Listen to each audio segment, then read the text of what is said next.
বাবা এত ঝাল দিয়েছি চোদ্দ জল বেরিয়ে গেছে বাবা।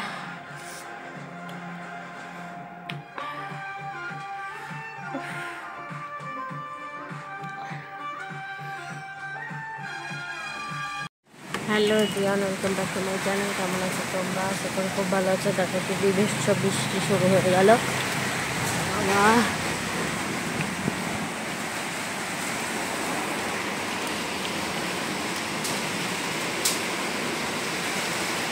এগারোতে এগারো যাবো। বাবারে বাবারে বাবা,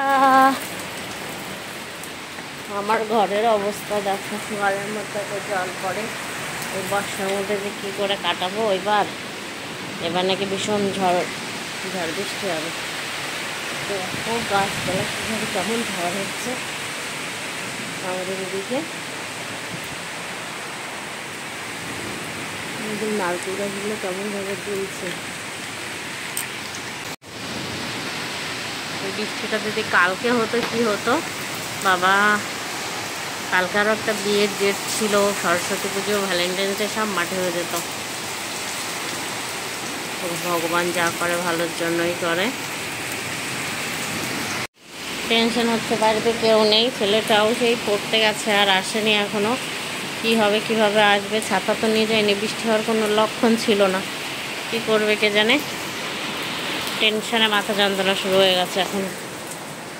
আমি তো জামা আয়রন করছিলাম, করতে করতে কারেন্ট চলে গেল। কি সর্বনাশ হলো দেখো, পুরো বালিশ আমাদের ভিজে গেছে। জানলাটা খোলা ছিল, জানলা দিয়ে জলের ছিটে এসে সবকটা বালিশ এই জানলা সোজাসুজি ওখানে ছিল, সব ভিজে গেছে। কোথায় শোবো আমরা রাত্রে? এখানে পরিস্থিতি বিশাল খারাপ। দেখো বন্ধুরা, এই বৃষ্টিতে আমার সব কিছু ভিজে গেছে।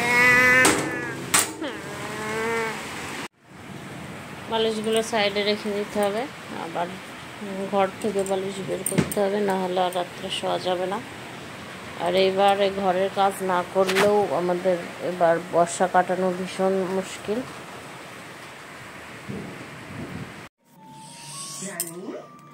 এই যে আমার দুষ্টু বাড়ি চলে এসছে, টেনশন করছিলাম, রাত হয়ে গেছে। ওখানে আজকে পিকনিক ছিল, খেয়ে দিয়ে এসছে। আর এই দেখো আমি কি মাখিয়ে নিয়েছি সন্ধ্যাবেলায়। ও কি খাবো খেতে ইচ্ছা করছে, তাই সন্ধ্যাবেলা তেঁতুল, লেবু, ধনেপাতা, লঙ্কা, লবণ দিয়ে মাখিয়ে নিলাম। এখন এইটুকু খাবো, একটা টমেটোই মাখিয়েছি কেন সন্ধ্যাবেলায় তো।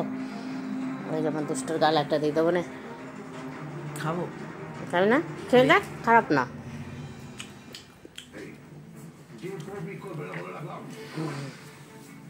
ও তো টমেটো খায় না, তার জন্য ইয়ে করছে।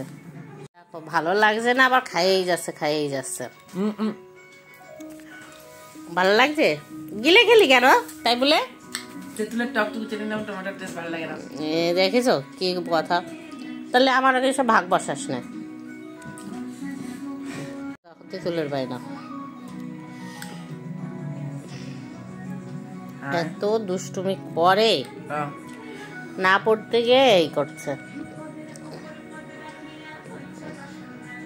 এত বড় ছেলে কোলবালিশ নিয়ে কি দুষ্টুমি করে না না।